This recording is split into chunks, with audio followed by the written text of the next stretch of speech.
Todos os candidatos propalam os apoios sociais nas suas campanhas.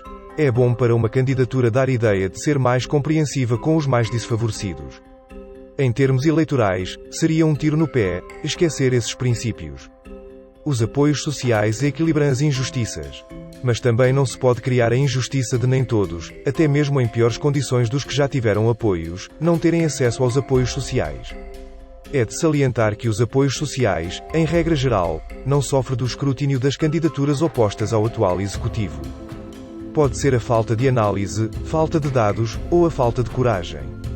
São dinheiros públicos, e por isso deve-se prestar contas, se os apoios são efetivos, e se não existem desigualdades na própria distribuição dos apoios sociais. Qual o limiar do apoio? Aqui os candidatos têm que fazer um bom trabalho estatístico para estabelecer o limiar entre aquilo que pode oferecer e o número de pessoas que têm verdadeiras necessidades de apoios sociais. O estudo Pobreza em Portugal, Trajetos e Cotidianos, da Fundação Francisco Manuel dos Santos, indica que 20% da população portuguesa é pobre. A pobreza não é igual em todos os municípios. Mas pode imaginar que num concelho com 5.000 habitantes, 1.000 são pobres. E com receitas anuais de 8 milhões, a dividir com outros departamentos, os recursos financeiros para ajudar os mais desfavorecidos são limitados. Os candidatos, os atuais presidentes podiam propor um valor de orçamento anual, ou uma percentagem das receitas, que podem ser atribuídos em sede de apoios sociais, conjugando com o limiar dos apoios que podem ser concedidos. O eleitor não sabe ao certo o que se está a passar, como é que grande parte do orçamento está a ser gasto, e se calhar em pessoas em melhores condições que as suas. Também, se verifica a tendência em oferecer aquilo que já se sabe que não acontece na legislatura, ou uma carta de intenções, manipulando os eleitores com a falsa ideia de ser pró-social.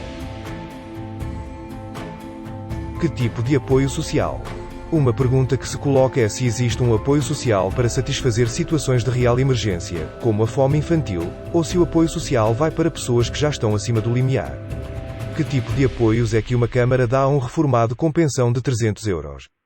Talvez uma tarifa da água isenta, uma medida que devia ser normal e de longa duração. Pode-se fazer mais por ele? Um apoio à manutenção das condições de salubridade? Ou a um trabalhador que ganha tão mal, que os seus filhos não são bem alimentados? Para além da oferta da alimentação infantil, existe algum programa de formação de integração profissional, laboral e social? É a questão se os apoios são efetivos, e ajudam a resolver os problemas sociais ou apenas fazem parte de um checklist para se dar uma falsa sensação de apoio social. Quais os apoios? Podem existir níveis de apoios sociais, de acordo com a gravidade. Apenas enumeramos alguns apoios que podem ser dados. Supostamente mais grave, apoios vermelhos. Quem os define deverão ser os candidatos. Apoio alimentar escolar. Erradicação dos sem-abrigo. Proteção de crianças e jovens. Apoio à violência doméstica.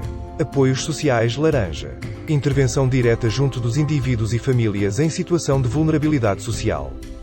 Apoio e integração de pessoas com mobilidade reduzida. Apoio ao isolamento sénior. Apoios sociais amarelos. Apoios à saúde, enfermagem, psicologia. Programas de apoio à empregabilidade. A lista de apoios não se esgota aqui, depende de cada município. Cabe aos candidatos identificar quais é que são mais importantes, aqueles que se forem para presidente da Câmara irão investir mais, e farão tudo para que sejam cumpridos. Habitação social e rendas acessíveis.